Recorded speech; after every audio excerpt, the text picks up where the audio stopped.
Stupid.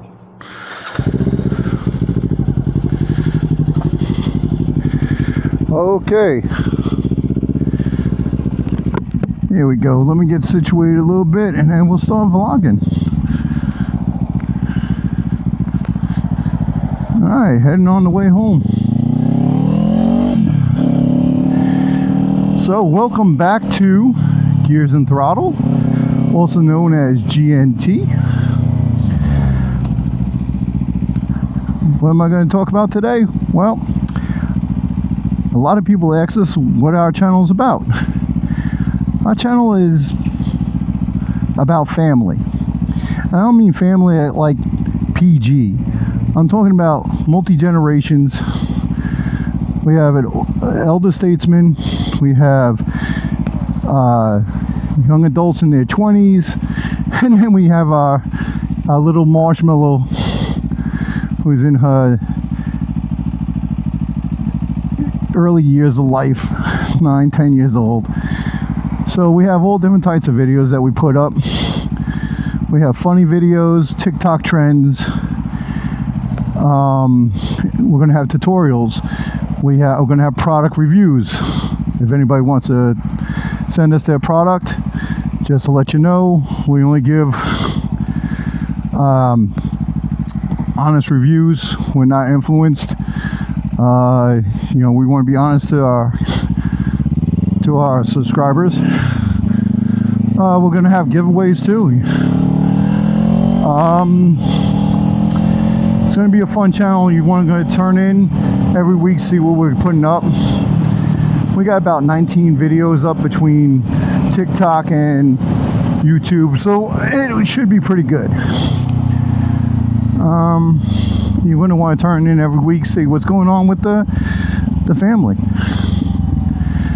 I'm going to be doing mostly tutorials, writing. Of course, we're going to have writing videos just like this, vlogs. I plan on having like stories. I guess I'm going to call them the. Yeah, this is going to have to get edited extremely. The Kessler Diaries. So yeah, on my way to work, I call that run the Kessler Run.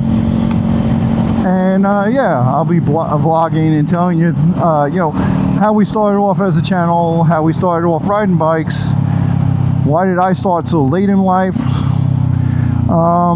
things of that nature. So all interesting background stuff. Like I said, tutorials on how to do things, save you money, a lot of DIY stuff, product, reviews, you name it. It's going to be a mixture of everything. So you can come to our channel and hopefully there's something for everybody. I mean, is it a PG channel? There'll be a couple maybe bad words here and there, maybe some angry moments. You never know what happens out on the road. So yeah, we'll be sharing that content. We hope you like our content and subscribe and give us a like. It always helps the algorithm. Right now we have 3 bikes in our stable. We have an R3, we have a Ninja 500 and a Ninja 400. We used to have another Ninja 400, but I wrecked that one. Rest in peace, Blue. Yeah, so we are planning on getting more bikes, newer bikes, as we get better at riding. This is definitely going to be informational channel on on everything, insurance, how to buy things in New York for the bike, just totally anything we can help out anybody who wants to ride, especially in New York. Everybody hates bikes.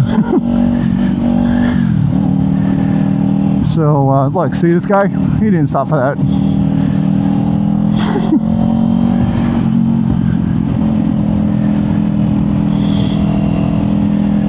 So this is rush hour time. Surprise! What else can I tell you? You know what I can give you a quick little tutorial on for all you new riders out there?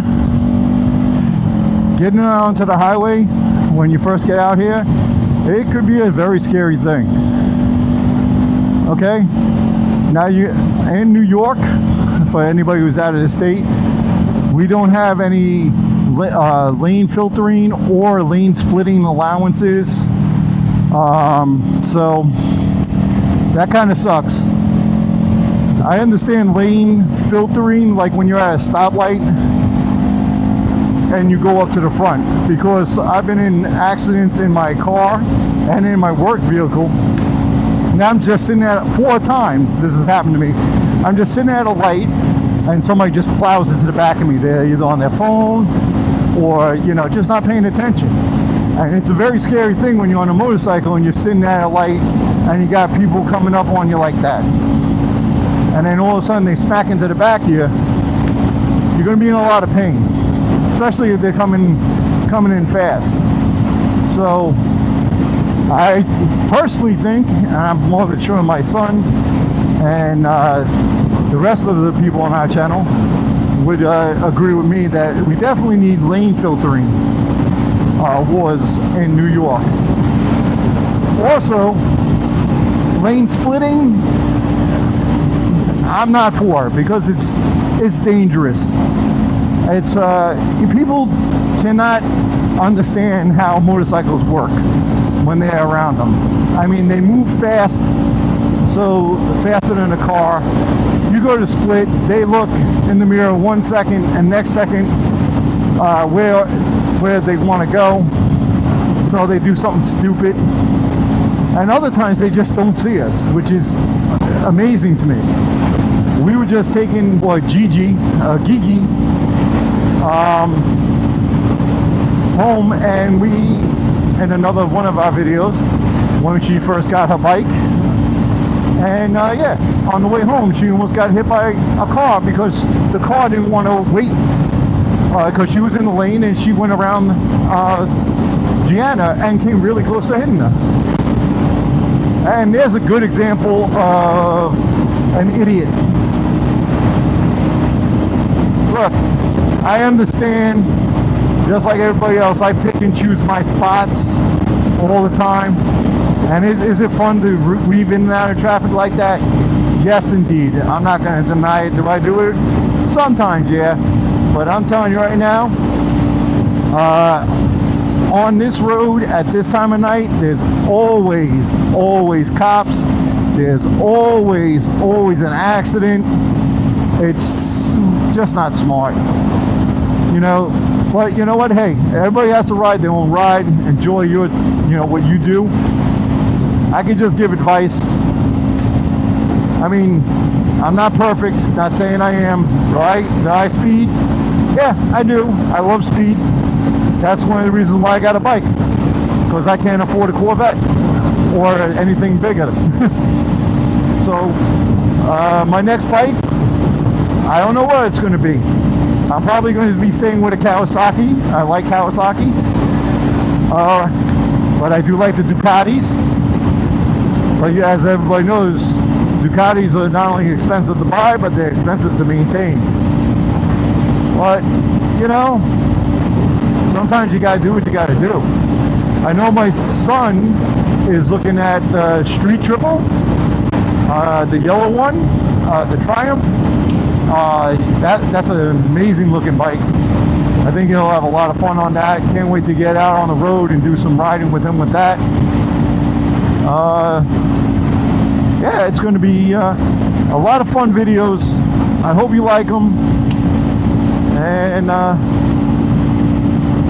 don't know what else to say on that.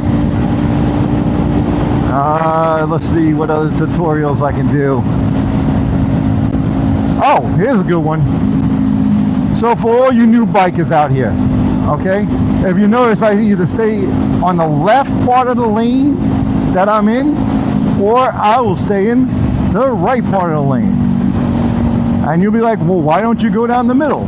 Well, if you've never ridden before, or you never got your motorcycle license or done the MSF course, you're going to find out that, hey, when you look down the highway, you're going to see in the middle mostly a black streak, black dots everywhere. That's pretty much oil and stuff that's stripping off cars and vehicles.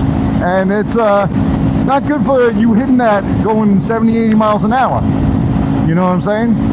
Also, you want to stay like this, which people don't understand, is that we're in their mirrors.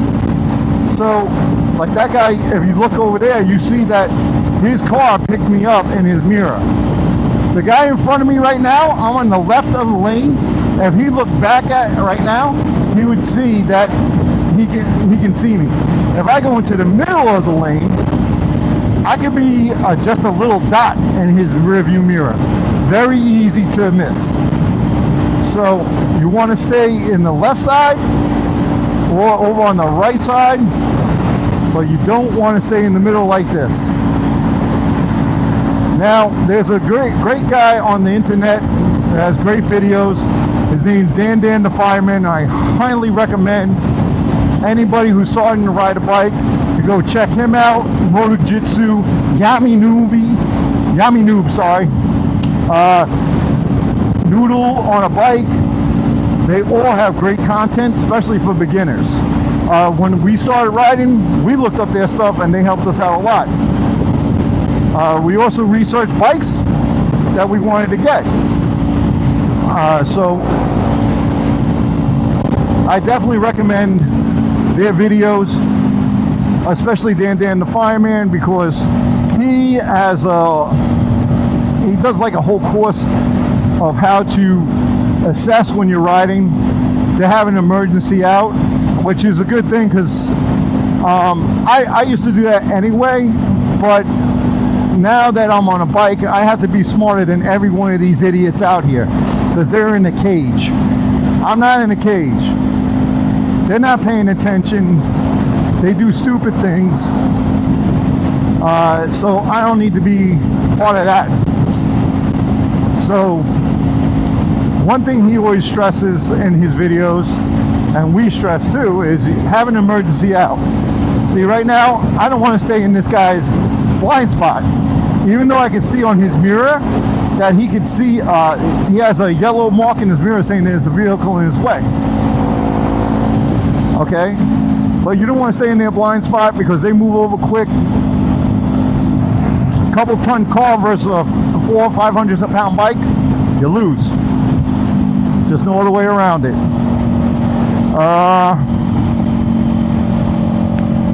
So yeah, definitely check out Dan the Fireman. He has great things to offer, great for new beginners. You can learn a lot from him, Motojitsu, like I said before.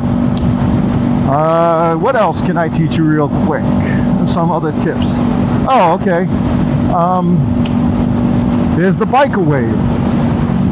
For all you new guys, if you ever see two motorcycles coming down the street, one's coming north, one coming south, you may see them come by and take two fingers and put it down by the side. That's called the biker wave. Basically, it means, hey, keep two wheels on the ground. It's basically acknowledging, hey, I'm a biker, you're a biker, have a good ride, be safe. That's what it's really all about. You never want to see anybody on a bike get into an accident. Oh, that's another thing that really ticks me off with people. So if you're going to get a bike, the first thing you're going to hear all the time is, you're going to die. Oh, I know somebody who got killed on a bike. Oh, and listen, are bikes dangerous? No, the bike isn't dangerous. It's the situation that you're in. Okay? If you do something stupid, okay, it could be your fault. If motorists do something stupid, it could be their fault. But what you got to realize is that you got to be prepared. You have to drive smart. When you do something that you shouldn't be doing, you got to pick and choose. Okay, at this time of night around here, in about another half an hour or so, the deer will start coming out and they'll start grazing.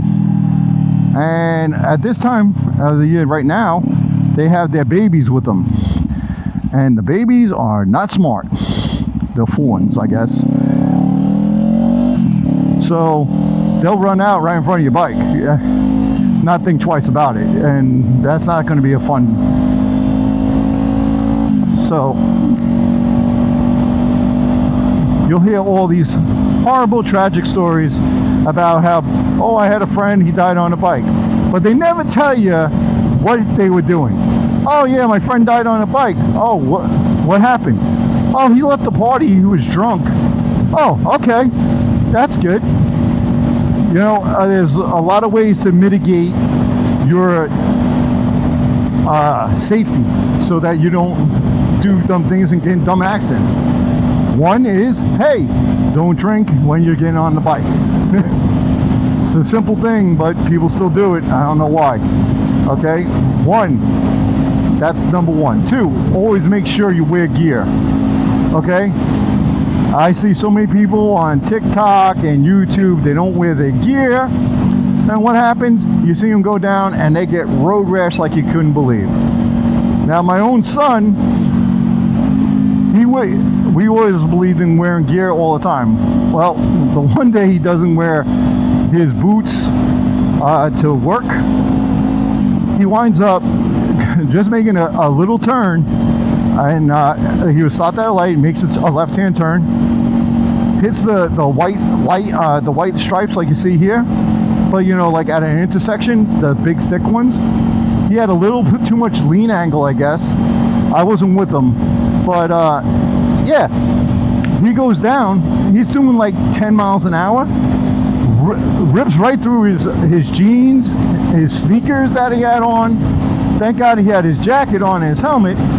But yeah, ripped that up, messed up his toe at 10 miles an hour. You're sitting there like, really? 10 miles an hour? Yeah, 10 miles an hour. It is crazy how bad, when you hit the pavement, how quickly it will rip up your clothes and your gear. Here's another thing you may hear. You see all these black squiggly lines? You see it there, see it there? They're called tar snakes. You don't want to hit them while you're leaning. You don't want to hit them at all, to be honest with you, especially in the summertime. They get very greasy and you can lose your grip. So you kind of want to try to stay away from them as possible. So, or come across them as straight as possible as well. Because you don't want to lose grip and wipe out. There's been a couple of times I like on a turn, my bike actually slid across one of them. I caught thank God I wasn't gunning it or anything like that. I was keeping steady throttle, so when it got across, it didn't like jerk the bike too much and all like that. But you got to watch out, because like on this road, as you can see, it's like, holy cow. You know, hey, New York, spend some freaking money and get these roads better. Anyway, yeah, so stay away from the tar snakes. I usually use these as a drill to try to stay, you know, like to avoid them and try to move fast and in and out of them to keep me, you know, busy. Also, you know, you start getting more of a feel of the bike. When you, it's nice when you start, when you have when you get a new bike and all like that, or when you start riding, it feels foreign, and you're going to learn how to, that eventually the bike is going to feel like it's part of you. Like, it's hard to explain, but it's almost like when you were a kid on a bicycle, you know, and if you ever did BMX or anything like that, like after a while it almost feels like you and the bike are one. So take that for what it's worth. As you can see, man, there's so many tar snakes out here. When I see people whip by me in the afternoon, I'm like, oh, please don't die. Yeah, because it's, you know, this is not the way to go down. Not on a tar snake anyway. I mean, look how bad they are. It's like the whole road. They never stop. Yep, textile is hard at work. Second most taxed state in the Union.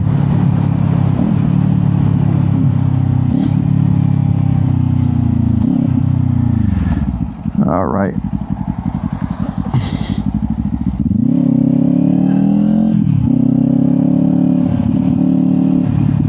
Oh, the rush hour.